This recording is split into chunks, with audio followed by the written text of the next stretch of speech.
Order in the court!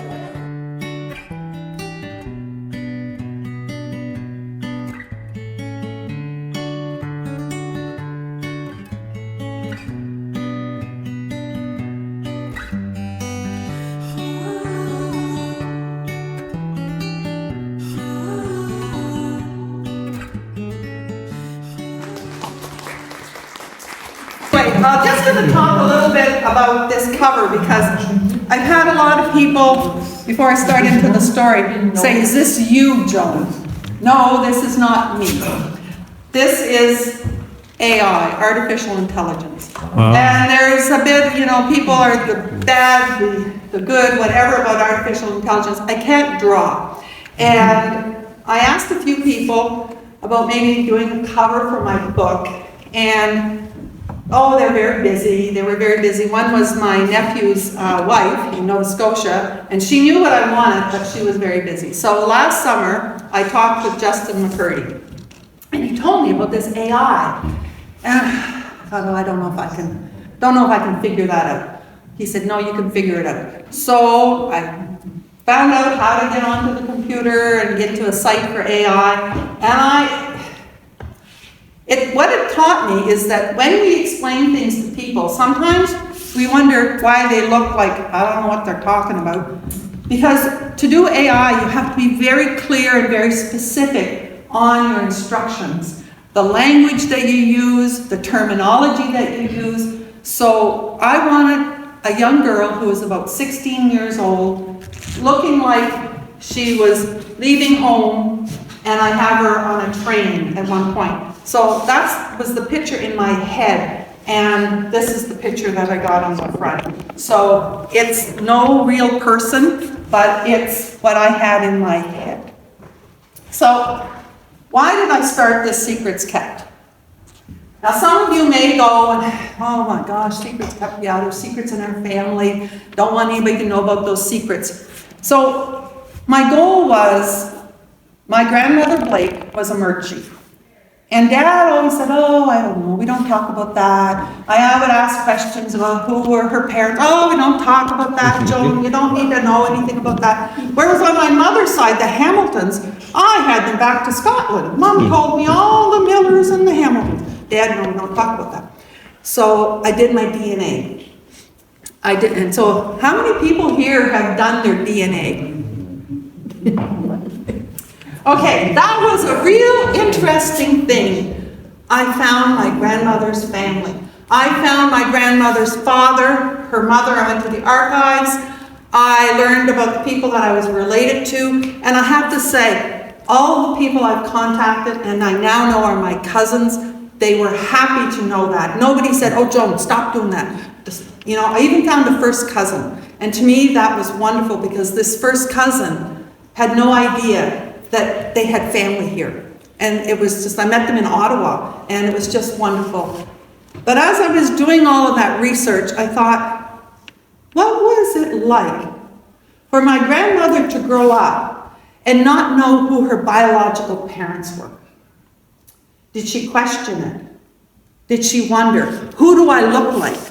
Is there somebody down the road that's related to me? I don't know. And my dad would go, yeah, I think we're related to them. I don't know, he said.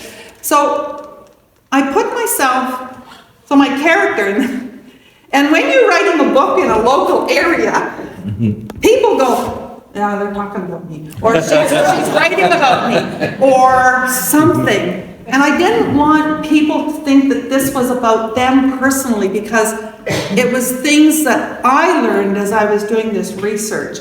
And all families have secrets. I don't know, maybe you are in a family with no secrets, but in my research, there's secrets everywhere. There were young girls sent to the States. There were young girls sent to Ontario. And their children were given, sometimes they were taken away from them, forced or whatever. Sometimes they were told their babies died when they were born, which again was not true. And so I just thought, let's see what Mary would think. So I'll just read a bit. I guess I'll sit down maybe, and then I'll get up again. And you can ask questions at any time. Any time that I read, that's the way I am. Don't wait till the end or whatever. So I picked out a bunch of things. So this is how I started. And so each chapter tells something and it gives the time period. So this is 1960 and it's called The Empty Seat. She looked across the class to the empty seat. Mary had been gone for 2 weeks, and it was like she'd never been there. The other students didn't seem to notice Mary was missing, but Christine knew. It made her heart ache. They had been friends since grade 1, and now, with high school just around the corner, Christine needed her friend. Mary was outgoing, vibrant, and always happy. But now, Christine felt the loneliness of her best friend going to the home. She knew something was terribly wrong before Mary even spoke the words. Christine closed her eyes and listened to Mary's voice in her memory. Christine, Mary said, I need to go away.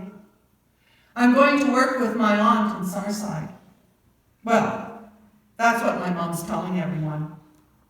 But I'll tell you, it's not my aunt's place. I'm being sent to the home. The home. Christine knew about the home. It was where parents sent their wild girls. Or at least that was the rumor. But Mary wasn't like that. No, she wasn't wild. Mary loved life, and she lived it to the fullest. Some would say that was being wild, but Mary was caring, honest, and a trusted friend. Now she was gone. Well, sent away. So when my first teaching job was in Oaxaca, I had a lot of kids from the base. And that scene came from a memory that I had. I was teaching grade 8. And in September, I had a young girl in my class, and by October, she was gone. Nobody told us where she went.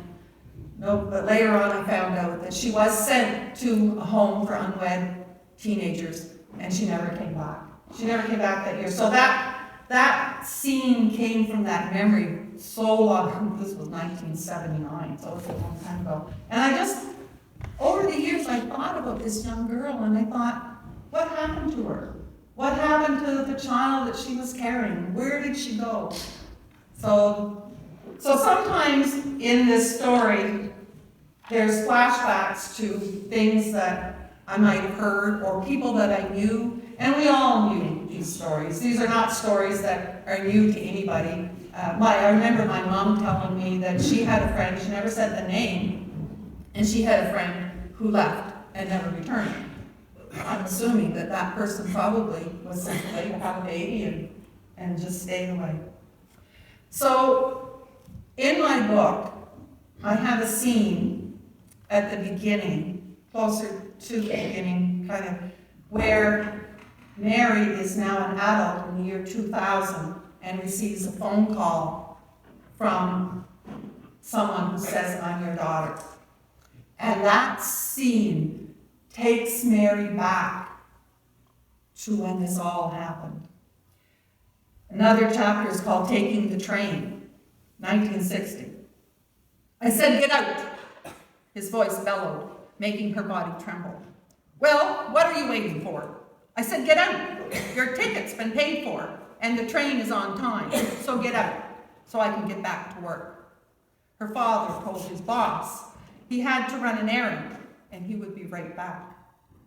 He didn't tell the real reason he had to leave work. No. Now he was anxious to get rid of her and get back to his normal life. Yes, his normal life, and her mother's normal life. But what about her? There was nothing normal about what was happening to her. Pregnant and scared, she was only 16. And instead of having comfort from the people she thought loved her the most, she felt like a piece of baggage being shipped away, far away. That was what she was, just a piece of luggage. Tears welled in her eyes as she grabbed the door handle and let herself out of the car. She barely had time to get her suitcase out of the back seat when her father, without a word and not even a wave, drove off as if going to an emergency. Her parents told her she was never to write. She was now dead to them. And you know, as I wrote that scene, I could not imagine a parent doing that to a child. But I heard stories. One of my cousins that I met, he was the son of the one who had been adopted out. And this man, who when I looked at him, I thought, oh my God, I'm looking at my brother. But he said his father grew up in a family where he was made to work, he was not loved. And I thought, you know, this really happened. These are true stories. This is not something that we have to shut away. And I mean, I have 5 boys. I didn't have a daughter, but I could never imagine saying that to a daughter, go away and never return, because you love your children. But this happened. And I think back in the 60s, the 50s, the 40s, there was that shame of being pregnant. And I wanted to be Mary, and I'll tell you, writing some of this, I cried because I thought I've become Mary, and I can't believe my family don't want me anymore. Her parents told her she was never to call or write. She was now dead to them. How could parents say such things to their child? Maybe they would forgive her in time, but today she was sent away with no hope of returning. Mary walked into the station and looked around at the ticket counter. Her father told her the ticket was purchased and all she had to do was pick it up. So as I wrote this, I thought, okay, where's Mary going to go? I investigated where there were homes. They had them all over Canada. They were run by the Catholic Church. They were run by the Protestant Church. They were run by everybody. So there's no one religion that was perfect in any of this stuff that I found. And so I thought she's going to go to PEI. So she went to PEI. So she takes the ferry, she goes. And I call it Secrets Kept because there's 2 different secrets that intertwine with this one story about Mary. And I won't go into all of that because I don't want to tell you the whole story, so you can read it if you read it, you know. Anyway. But she gets on the train and away she goes. And her father has given her a note, and that's it. Looking down at the note, Mary felt a tear roll down her cheek, and her chest felt heavy. Her father's handwriting. This would probably be the last note he would ever write to her. His words were very clear when he told her to get out of the car. He was ashamed of her, and she had brought disgrace to their family. He never wanted to see her again. Mary read the note for a second time. When she got off the train in Moncton, she was to look for a green car. A woman wearing a red dress and a green scarf will be waiting. Get in the car, say nothing. Don't tell where you're going or why. The woman wearing the red dress and the green scarf will drive you to the ferry terminal at Cape Porcupine. The note continued. Once you get to the ferry terminal, pick up your already purchased ticket, your walk-on ticket from the ticket counter. Say thank you, and then walk onto the ferry to Prince Edward Island. Once on the ferry, don't engage in conversation. Imagine how alone she must have felt. Don't say anything to anybody, having felt that her parents thought she had shamed them. She's only 16. Sister Agnes will be waiting for you, and you will reside for the duration of your condition at the home. Don't ask any questions or engage in conversation with anyone, and certainly don't tell anyone who you are and why you're making the trip. Just thought, how lonely that must have been for poor Mary. So when she gets off, off the PEI. So this Sister Agnes. Now, I know some people said the sisters were bad people and that there was all this stuff and they hit you with glue. My husband tells me all kinds of crazy stories. But I didn't want to do that to my two characters are Sister Catherine and Sister Agnes. And I wanted there to be a person who took Mary and took her in and became the mother she so longed for. So Sister Catherine has her own secrets, but Sister Catherine becomes someone that Mary can trust. And I had J.J. Courier, John Jeffrey Courier, help edit this. Now, he was funny on many things. He said, Sister Catherine shouldn't be kind, and she shouldn't be this, and she shouldn't be mean, and she should be all of this. And I said, I can't have Sister Catherine being that person. I wanted Mary to have someone who she could confide in, someone who understood her condition, someone who sort of walked her through this pregnancy thing. Poor Mary, she knew nothing about what caused pregnancy. She goes into the office. Sister Catherine is a nurse, and she goes in and she sees these, charts on the wall about the growth of the baby, and she has no idea about any of that stuff. And I just wanted this Sister Catherine to be her mom. So I know some of you have read my book, and I hope I did that. I had a lot of comments back about how I made the people real. And that's what I wanted for Sister Catherine. I took singing lessons at the convent down in Jacket River. Bless those sisters, I'll tell you. Anyway, there was one, and I really liked her. I wasn't that great of a singer, but she was really kind and she was really good. And so I kind of took my Sister Catherine as this nun that taught me, dear Lord, singing lessons. So she gets picked up by Sister Catherine. Sister Agnes was supposed to pick her up, but Sister Agnes was busy or sick or something. So Sister Catherine picked her up, and she gets to the home, and you can just picture the home. It's this big brick, building, like you see a lot of the residential schools, or in my case, it took the image of Don Bosco, which was in Jacket River. So I had a lot of these things that I grew up that became my visions of what these buildings look like. So so each room has 3 to a room, and her 2 roommates are Karen and Maud. So this is when she meets them. My name is Karen, said the taller girl. My name's Maud, said the shorter girl with a smile. The 2 girls nearly spoke in unison, which calmed her a bit. Mary smiled at the girls. Am I sharing the room with both of you? Yep, you sure are, said Karen. Actually, there's another girl. Her name is Susan, but she has the bed next to the wall. She delivered her baby a few days ago, and I think she'll be leaving real soon. Karen spoke so fast that Mary had a hard time following her. I think she's from Nova Scotia. Well, not sure.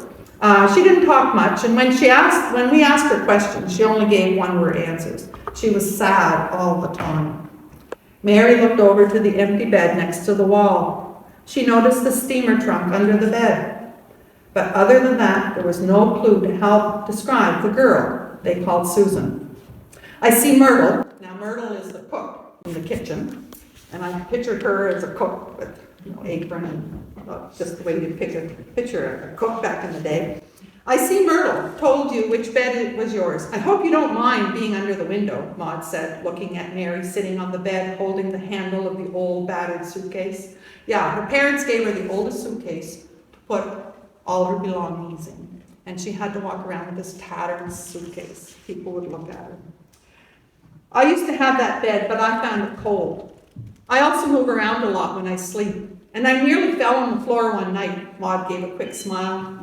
When Arlene, that was the girl who was here before you, had her baby and left, I took her bed against the other wall. Maud let herself fall onto the bed and gave a loud sigh and let out a giggle. Now, if I roll over, I won't fall on the floor. Plus, it's much warmer here, Maud said with a giggle. Mine is the one next to you, the one with that extra pillow. Karen pointed to the second pillow that sat on top of the bed. The pillows here aren't that comfortable, so my mom sent me a pillow. Mom? Your mom sent you a pillow? Mary looked confused. She was sure all the girls at the home were like her, sent away and disowned by their families. Yeah, my mom sends me letters, and every once in a while, she sends me a care package. Karen smiled. Karen isn't like most of us here, kicked out and unloved. And I wanted to make sure that not everybody in my book came from a family that sent them away never to return. Because that's not what all families did. Maud looked from Karen to Mary, then raised her eyebrows and gave a half smile. Mary's not like that.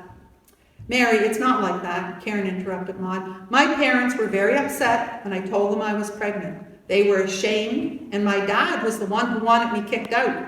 Karen's voice quivered. Dad said I disgraced our good family name. Mom told me to leave Dad be for a couple of days, and she'd deal with him. Mums were like that. Karen sat on her bed and took a deep breath. My parents heard about this place from another family whose daughter was sent here. Karen let out a long, slow breath and ran her fingers through her long hair. Anyway, they looked into things and told me I was going to go work for my Aunt Edna, who had just some type of surgery on the island. Mary was confused again. Work for your Aunt Edna? Does she work here? No, Karen laughed. There's no Aunt Edna. But that's what my parents told me to tell people who might ask where I was going if anyone saw me on the train with my suitcase. And that happened too. Maud was nodding her head and smiling, hearing the story again. Nope, there's no Aunt Edna, Karen smiled, thinking about the lie. But that way, Mom said we could keep our family honor, and then when the baby was born, I'd return home, and if people were to ask about Aunt Edna, I'd tell them she's much better and she doesn't need my help anymore. And those things happen too. Those things happen too. So, of course, Mary they all have jobs to do in the home, and some jobs were tougher than others. But Mary was lucky. I won't tell you what her job was, but she was very, very lucky. She was very lucky. So this chapter is called The Closed File, and it's 1960. So this might give you a little hint of another secret that's happening. Now that her office was empty, it was time to go through the papers she pulled from her private files, lists of names dating back to the 1940s. Slowly, Sister Agnes let her eyes scroll through the list of names on the pages. There were names of young women during years of the war who found themselves pregnant and alone. Others were women whose men went off to fight battles in Europe, leaving them with a house full of children and no money to feed another mouth. There were many sad stories during those years, and the names brought back memories of the faces of the people involved, and especially the babies. Halfway down page 14, Sister Agnes stopped and read the name out loud, Maggie MacDonald. Maggie was special. She wasn't like the many girls who came here. Her boyfriend had been killed in a farm accident, and the young girl was devastated. Maggie was like a little bird with a broken wing. Depression, at the time, was not a topic families accepted.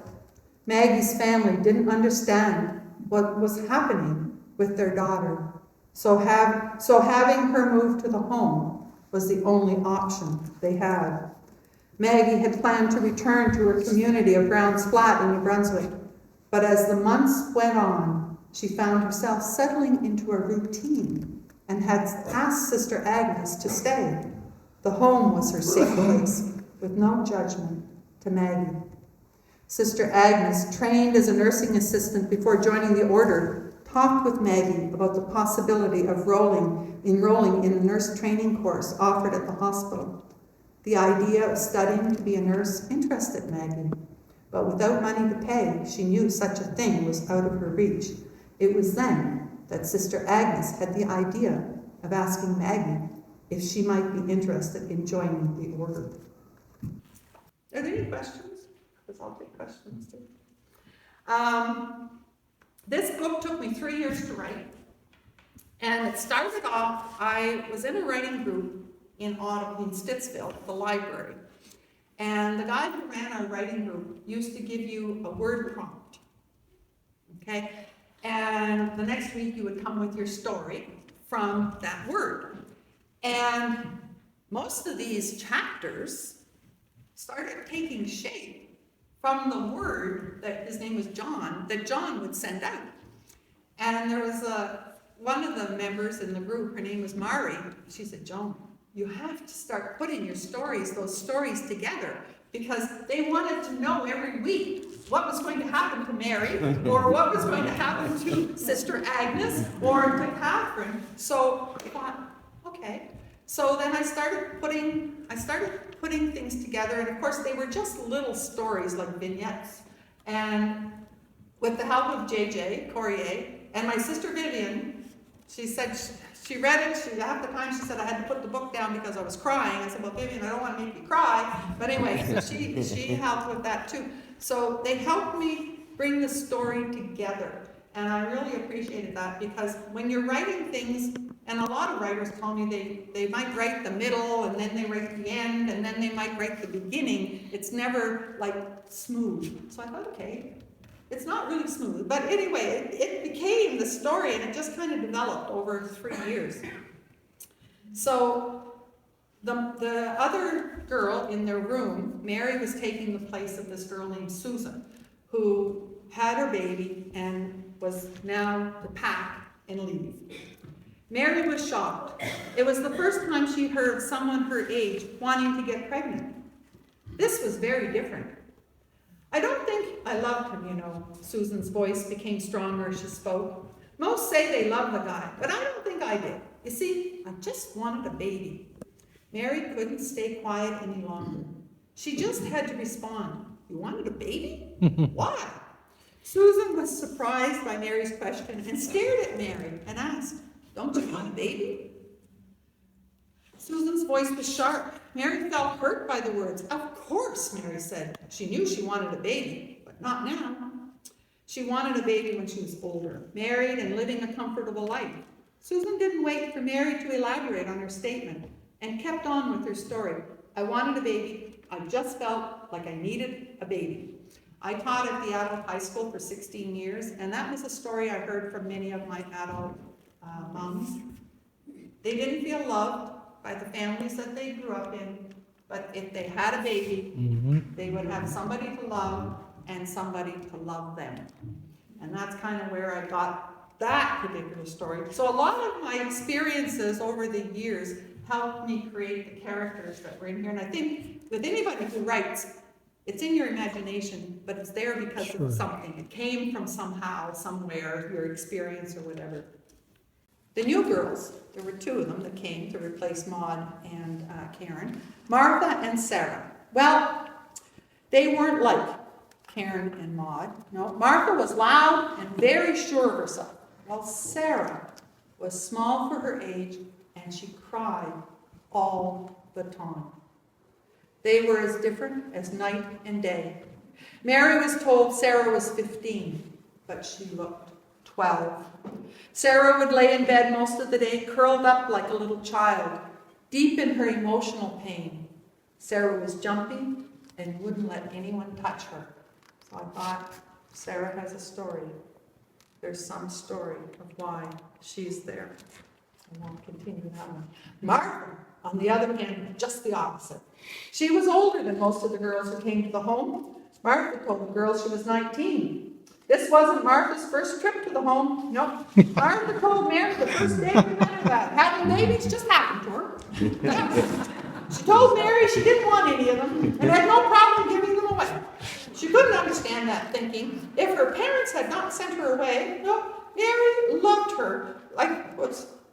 Mary couldn't understand that, thinking if her parents had not sent her away and loved her like they once said, Mary would be keeping her baby, not giving it away. But after all these months, Mary still felt Derek, so Derek was I guess the term now is baby daddy, felt Derek wouldn't be happy with her and the baby. But Martha seemed to brag about her first baby.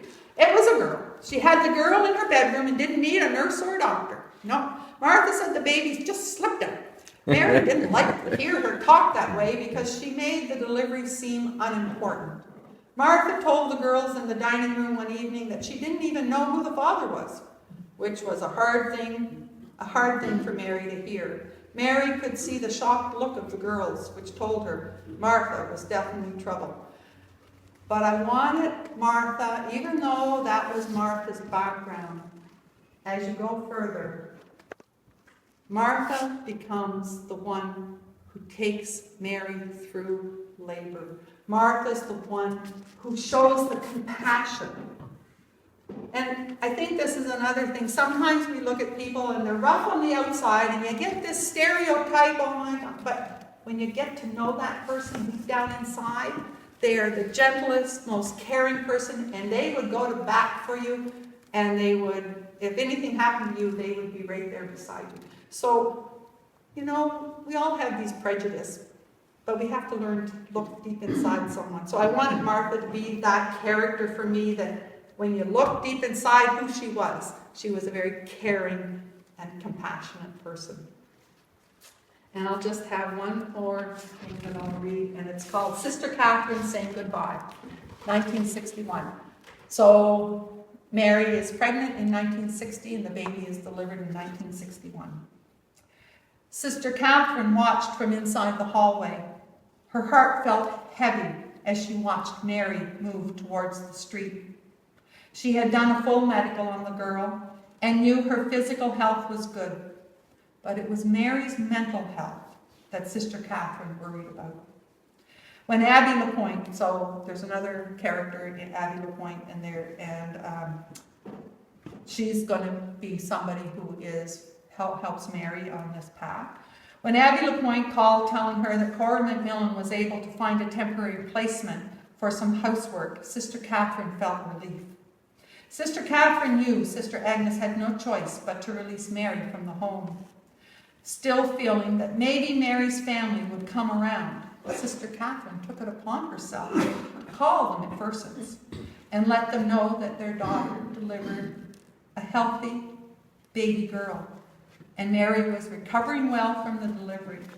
Sister Catherine asked if the McPhersons had changed their mind about Mary returning home. Not expecting to hear the words that came through the long-distance phone call, Sister Catherine was shocked that parents could say such things about the child they had once chose to love. The McPhersons made it very clear that Mary was never to return home. They had come to terms with the fact that they didn't have a daughter anymore. And no, they weren't willing to welcome Mary back home. Sister Catherine knew she shouldn't have called, but she had heard such great things about the family that chose her baby daughter. She had to try. How cruel it all seemed to Sister Catherine. What would become of a young girl with no family to love? Sister Catherine looked away as she watched Mary take her first steps from the home. Her heart felt pain, a dull ache of concern that rose slowly like the tide. What gave them the right to judge this young girl? Sister Catherine kept repeating Matthew 7, verse 1, over and over in her mind. Do not judge, or you too shall be judged.